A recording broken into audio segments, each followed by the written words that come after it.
नमस्कार, मी जानवी सावंत. आरोग्यम धनसंपदा मध्ये आपलं स्वागत आहे. प्रेक्षक हो, आजचा कार्यक्रम प्रत्येक त्या व्यक्तीसाठी आहे ज्यांना डॉक्टरांनी एंजिओप्लास्टी करण्याचा सल्ला दिलाय, ज्यांना बायपास सर्जरी सांगितली आहे किंवा ज्यांची स्टेंट किंवा बायपास सर्जरी आधीच झालेली आहे पण अजूनही छातीत दुखणं, दम लागणं किंवा पुन्हा ब्लॉकेजची भीती वाटते.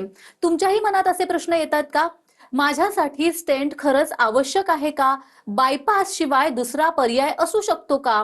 स्टेंट झाल्यानंतरही औषधं आयुष्यभर घ्यावी लागतील का? बायपास झाल्यावर पुन्हा ब्लॉकेज होऊ शकतो का? मी माझं हृदय अधिक निरोगी ठेवण्यासाठी अजून काय करू शकतो किंवा शकते? आजच्या या भागामध्ये आपण याच महत्त्वाच्या प्रश्नांची उत्तरं जाणून घेणार आहोत आणि त्यासाठी आपल्या सोबत आहेत माधवबागच्या ओपीडी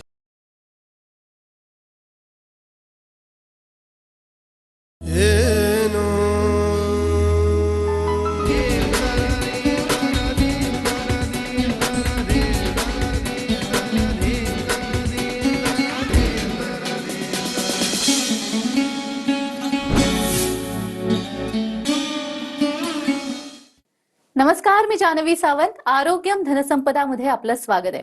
प्रेक्षक हो, आजचा कार्यक्रम प्रत्येक त्या व्यक्तीसाठी आहे ज्यांना डॉक्टरांनी एंजिओप्लास्टी करण्याचा सल्ला दिलाय, ज्यांना बायपास सर्जरी सांगितली आहे किंवा ज्यांची स्टेंट किंवा बायपास सर्जरी आधीच झालेली आहे पण अजूनही छातीत दुखणं, दम लागणं किंवा पुन्हा ब्लॉकेजची भीती वाटते. तुमच्याही मनात असे प्रश्न येतात का? माझ्यासाठी स्टेंट खरंच आवश्यक आहे का? बायपास शिवाय दुसरा पर्याय असू शकतो का? स्टेंट झाल्यानंतरही औषधं आयुष्यभर घ्यावी लागतील का? बायपास झाल्यावर पुन्हा ब्लॉकेज होऊ शकतो का? मी माझं हृदय अधिक निरोगी ठेवण्यासाठी अजून काय करू शकतो किंवा शकते? आजच्या या भागामध्ये आपण याच महत्त्वाच्या प्रश्नांची उत्तरं जाणून घेणार आहोत आणि त्यासाठी आपल्या सोबत आहेत माधवबागच्या ओपीडी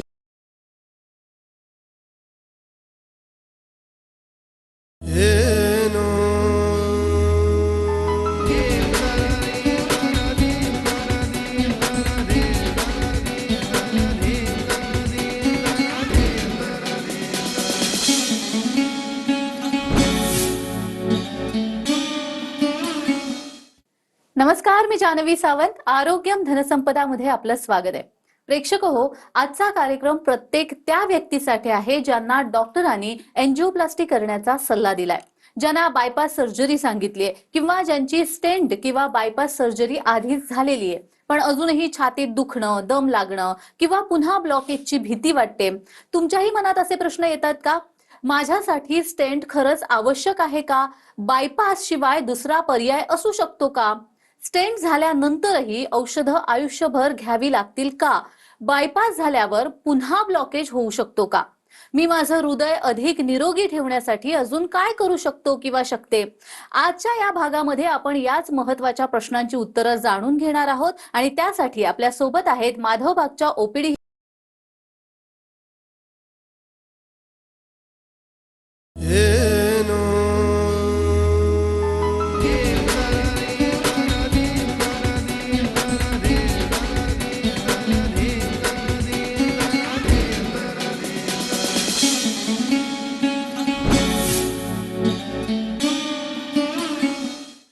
नमस्कार, मी जानवी सावंत. आरोग्यम धनसंपदा मध्ये आपलं स्वागत आहे.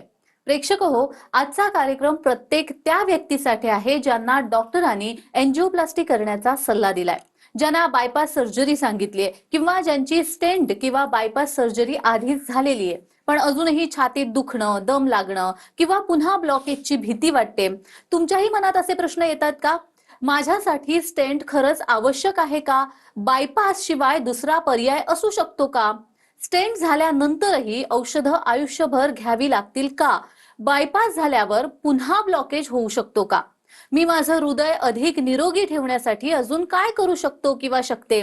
आजच्या या भागामध्ये आपण याच महत्त्वाच्या प्रश्नांची उत्तरं जाणून घेणार आहोत आणि त्यासाठी आपल्या सोबत आहेत माधवबागच्या ओपीडीतील बदलांच्या मदतीने आपल्या हृदयाच्या आरोग्यात सुधारणा अनुभवली आहे. आता अशाच एका रुग्णाचा अनुभव पाहूयात. माझं नाव पोपट काशीनाथ वाघचौडे, सातारा, गाव अंगापूर, सातारा.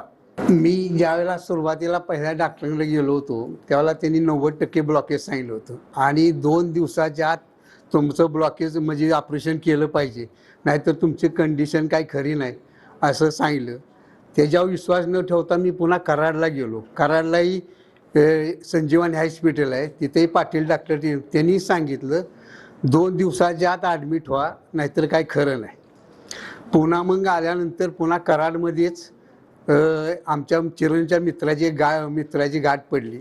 तर त्यांनी सांगितलं तुमचं जर डाईट पाळण्यावर तुमचा जर पूर्णपणे विश्वास असेल तर तुम्ही फक्त माधवबागला जावा. मी तिथं फोन करतो. त्यांनी फोन केला, त्याप्रमाणे इथं मी आलो.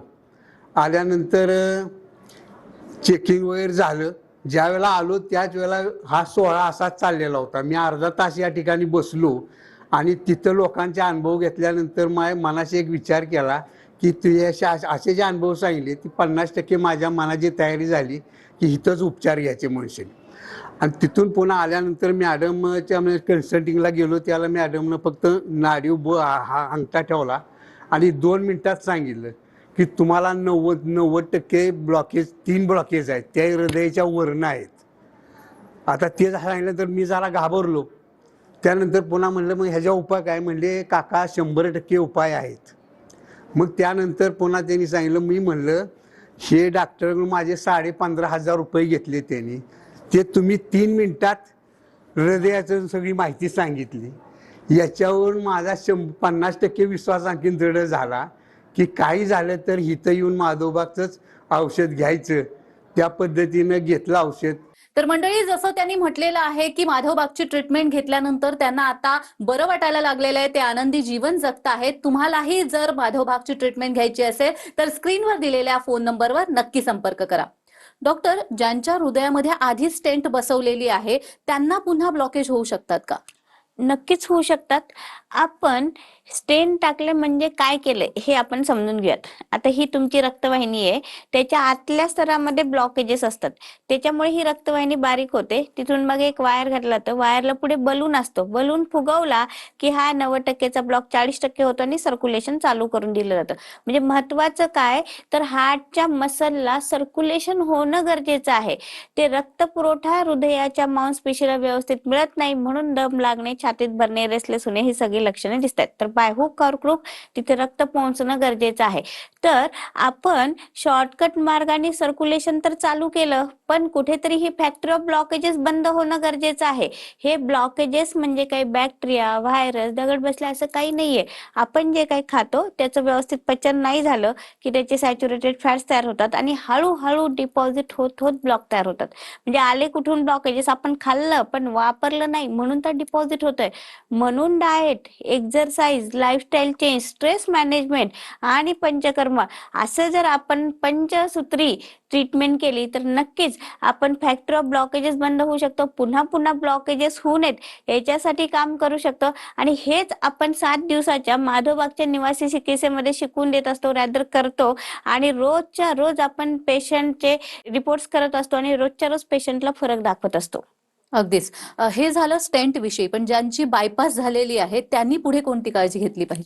बायपास जर आपण केली की त्याच्यामध्येही ही ब्लॉकवाली आर्टरी आणि बायपास मध्येच अर्थ आहे की एक मार्ग बंद आहे तर दुसऱ्या मार्गाने तिथे पोहोचते. म्हणजे आमच्या हॉस्पिटलच्या समोर मुंबई पुणे हायवे आहे, तो बंद आहे, तर खोपोली मार्गाने पुण्याला पोहोचणे म्हणजे तुमची बायपास सर्जरी. म्हणजे बायपास सर्जरीमध्ये काय केलं जातं, ही ब्लॉकवाली आर्टरी पेशंटच्या शरीरातली रक्तवाहिनी काढून जोडून देऊन रक्त पुरवठा चालू करून दिला जातो. म्हणजे महत्वाचं काय तर ब्लड सर्क्युलेशन तिथं होणं गरजेचं आहे.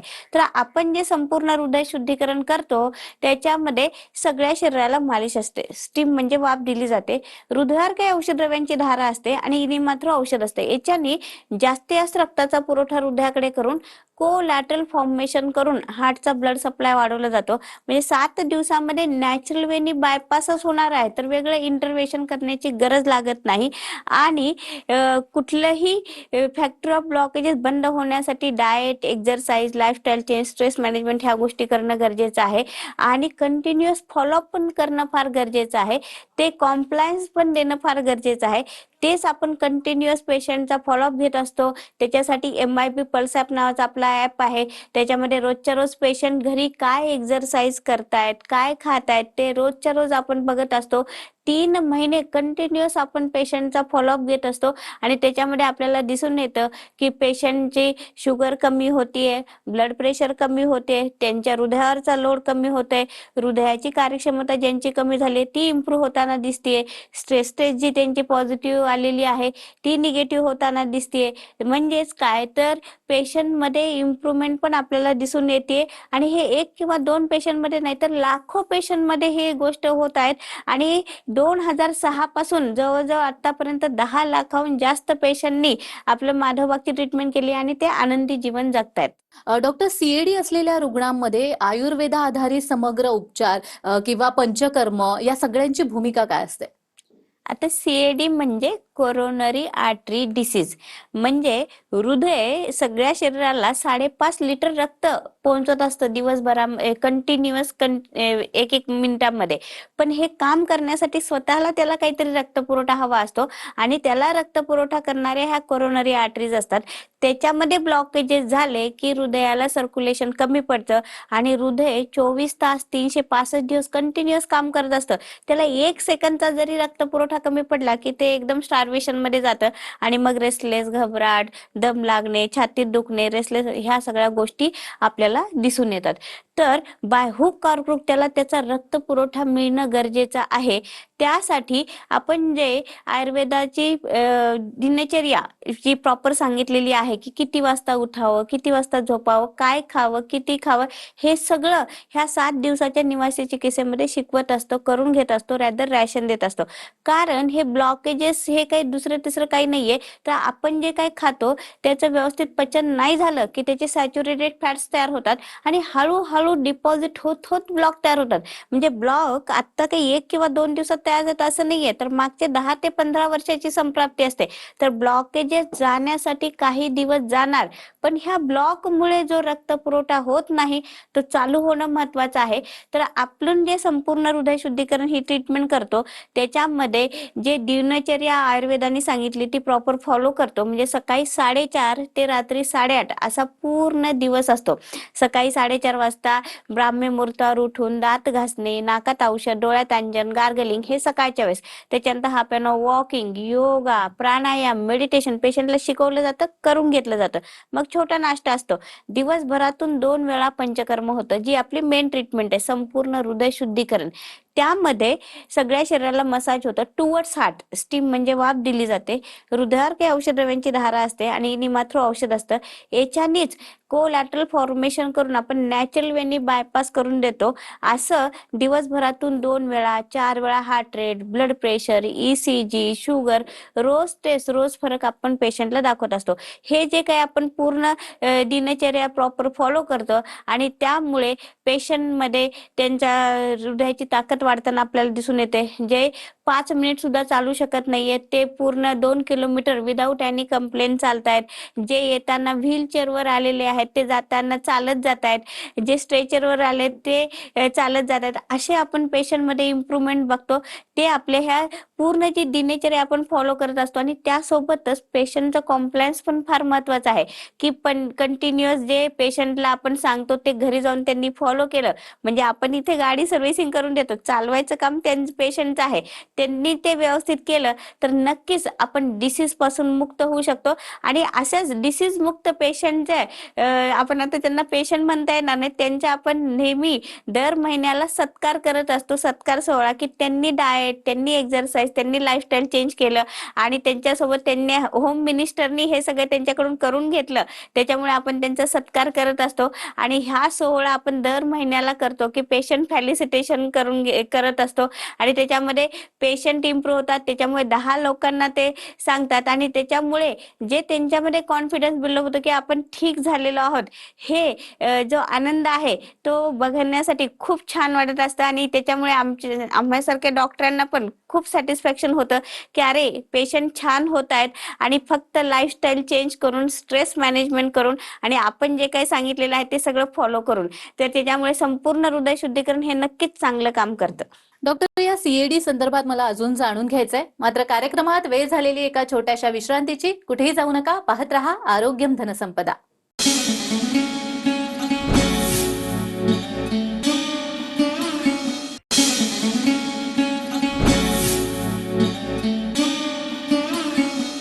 विश्रांतीनंतर सर्वांचं पुन्हा एकदा स्वागत. आज आपण स्टेंट किंवा बायपास करावीच लागते का या विषयासंदर्भात जाणून घेतो आहोत आणि आपल्याला मार्गदर्शन करतायत डॉक्टर दीपाली देशमुख. डॉक्टर, मगाशी आपण सीएडी विषयी बोलत होतो. बऱ्याच व्यक्ती अशा असतात ज्या सीएडी कडे दुर्लक्ष करतात किंवा त्याला सिरियसली घेत नाहीत, तर त्यामुळे काय धोका निर्माण होऊ शकतो?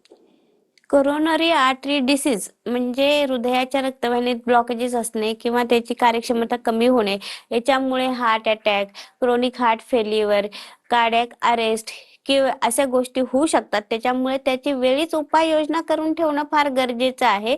खरंच आपल्याला त्रास होतोय का हे बघून घेणं फार गरजेचं आहे की खरंच हे ब्लॉकेजेस ब्लॉक करतात की नाही, सर्क्युलेशन काही हॅम्पर होतंय की नाही, म्हणून वेळोवेळी तपासणी करून घेणं गरजेचं आहे. स्ट्रेस म्हणा, 2D इको GLS, कार्डियक इम्पेडन्सोग्राफी, तुमचं लिपिड प्रोफाईल, लिव्हर प्रोफाईल, ह्या सगळ्या गोष्टी बघून खरंच आपल्याला त्रास होतोय का. जर त्रास होत असेल आणि त्याच्यामध्ये जर काही उपाययोजना नक्की आपण करून घेतली तर पुढचं सगळं टळणार आहे. त्यामुळे त्याची वेळीच उपाययोजना करणं ते खरंच गरजेचं आहे. आणि हे सगळे रिस्क फॅक्टर जे असतात ना, जसं डायबिटीज म्हणा, blood pressure, obesity, cholesterol, thyroid, हे सगळे रिस्क फॅक्टर जरी आपण छान करून ठेवले तर नक्कीच कोरोनरी आर्टरी डिसीजचा धोका टळणार असतो. त्याच्यामुळे स्ट्रेस मॅनेजमेंट पण फार करणं गरजेचं आहे. ते एक्झॅक्टली काय करायचं हेच आपण एक 6 ते 7 दिवसाच्या निवासी चिकित्सेमध्ये हॉस्पिटलमध्ये शिकवत असतो, करून घेत असतो. त्याच्यामुळे प्रॉपर जर तुम्ही ट्रीटमेंट केली आणि योग्य सल्ला घेतला तर नक्कीच आपल्याला डिसीज कडे बघायची गरज लागत नाही.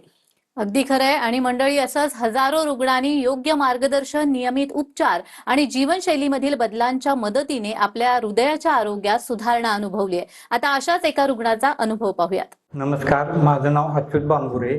मी वाळवा तालुक्यातून ईश्वरपूरमधून आलो आहे. माझं वय आहे 50. मला ज्यावेळी अटॅक आला मार्चमध्ये, मी त्यावेळी अक्कलकोटला माझी मिसेस आणि पुतणी आम्ही 3 जण गेलेलो. अक्कलकोटमध्ये पोचल्यानंतर मला अटॅक आला.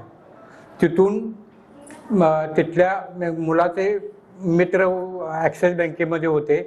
तिथल्या मित्रांनी मला सोलापूरमध्ये आणून ॲडमिट केलं. सोलापूरमध्ये 1 रात्र राहिलो. त्यानंतर आम्ही कोल्हापूरला आलो सुनील पाटील डॉक्टरांच्याकडे. डॉक्टरनी आम्हाला 8 दिवस थांबवून घेतलं आणि त्यानंतर सांगितलं तुमचे ब्लॉकेज आहेत, एन्जिओग्राफी करून. आणि एन्जिओग्राफी केल्यानंतर ब्लॉकेज आहे म्हणून सांगितलं. त्यांनी सांगितलं आमच्याकडं कोणत्याही स्कीममध्ये बसत नाही. मुलांना सांगितलं स्कीममध्ये बसत नाही तर आम्ही पेशंट नेणार आहे. मग मुलगा माझा ॲक्सिस बँकेत चिपळूणला होता. चिपळूणमध्ये ज्या घरात राहत होता ते मालक इथं खोपोलीत राहतात. त्यांनी सांगितलं माधवबागमध्ये घेऊन जावं. मग माधवबागमध्ये मला 4 दिवस एप्रिल आणि मेमध्ये 4 दिवस इथं ट्रीटमेंट मिळाली, कारण ताजे झालेलं होतं. आम्ही सरांनीच केलं होतं. त्यानंतर मी आत्ता मागल्या 4 महिन्यापूर्वी कंप्लीट 1.5 महिना 92 सूर्यनमस्कार घालत होतो आणि आता रोज 32 सूर्यनमस्कार घालतोय. देशमुख मॅडमने सांगितलं 92 घालू नका, म्हणून आता मी फक्त 32 सूर्यनमस्कार घालतो. माधवबागचे मी धन्यवाद मानतो. माधवबागने मला पूर्ण निरोगी केले आहे. तर जसं त्यांनी म्हटलेलं आहे, माधवबागमध्ये उपचार घेतल्यानंतर ते आता आनंदी जीवन जगतायत. तुम्हालाही जर असा काही त्रास असेल तर स्क्रीनवर दिलेल्या फोन नंबरवर नक्की संपर्क करा. डॉक्टर, प्रेक्षकांमधून काही प्रश्न आलेले आहेत. त्यातला एक प्रश्न घेते की ते असं म्हणतायत की त्यांचं स्टेंट झालेलं आहे पण तरी सुद्धा त्यांच्या छातीत दुखतंय, तर हे सामान्य आहे का? स्टेन टाकून आपण शॉर्टकट मार्गाने सर्क्युलेशन तर चालू केलं, पण खरंच ते ब्लॉक करतात की नाही, खरंच ही फॅक्टर ऑफ ब्लॉकेजेस बंद झाली की आहे की नाही, हे पण बघणं फार गरजेचं आहे. त्याच्यासाठी stress taste, 2D eco GLS म्हणजे निदान करून घेणं फार गरजेचं आहे. ते निदान करून त्याच्यावर काय स्ट्रेस टेस्ट पॉझिटिव्ह आहे किंवा निगेटिव्ह आहे त्याच्यानुसार जर आपले हे संपूर्ण हृदय शुद्धीकरण ट्रीटमेंट केली तर नक्कीच कोलॅटरल फॉर्मेशन करून हार्टचा ब्लड सप्लाय तर वाढवला जातो आणि पुन्हा याच्यातून जावं लागू नये याच्यासाठी diet, exercise, lifestyle change, stress management ह्या गोष्टी करणं फार गरजेचं आहे. आणि जे रिस्क फॅक्टर आहेत जसं डायबिटीज म्हणा, blood pressure, obesity, cholesterol, thyroid, हे नियंत्रणात ठेवणं फार गरजेचं आहे. म्हणजे आपण एकदा सर्जरी किंवा कुठलं इंटरव्हेन्शन झालं की म्हणतो की हा ठीक आहे, माझे सगळे इंटरव्हेन्शन झाले, मला आता काही करायची गरज नाहीये, पण खाली लिहिलं जातं do lifestyle modification, do diet and exercise. ते नाही केलं की पुन्हा त्रास होत असतो. त्याच्यामुळे त्याचं वेळीच निदान करून त्याचे गोष्टी आपण सॉल्व्ह करून ठेवणं फार गरजेचं गरजेचं आहे. नक्कीच. तर प्रेक्षक हो, जर तुम्हाला स्टेंट किंवा बायपास करण्याचा सल्ला मिळाला असेल किंवा तुमची सर्जरी आधीच झाली असेल किंवा अजूनही छातीत दुखणं, दम लागणं किंवा हृदयाबद्दल भीती वाटत असेल तर स्वतः निर्णय घेऊ नका. तुमचे सगळे जुने रिपोर्ट्स घेऊन अनुभवी तज्ज्ञांचा सल्ला घ्या. योग्य तपासणी, योग्य मार्गदर्शन, नियमित औषधे, जीवनशैलीतील बदल आणि आवश्यक ते उपचार यांच्या मदतीने अनेक रुग्ण अधिक चांगल्या हृदय आरोग्याकडे वाटचाल करू शकतात. आजच 022489329393 या क्रमांकावर मिस्ड कॉल द्या आणि तुमची अपॉइंटमेंट आजच बुक करा आणि तुमच्या हृदयासाठी योग्य पुढचं पाऊल तज्ज्ञांच्या मार्गदर्शनाखाली उचला. डॉक्टर, तुम्ही इथे आलात आणि खूप छान मार्गदर्शन केलं, त्यासाठी खूप खूप धन्यवाद. धन्यवाद. तर आरोग्यम धनसंपदामध्ये आज आपण इथेच थांबतोय. पुन्हा भेटूया एका नवीन विषयासह. तुम्ही कुठेही जाऊ नका. पाहत रहा TV9 मराठी.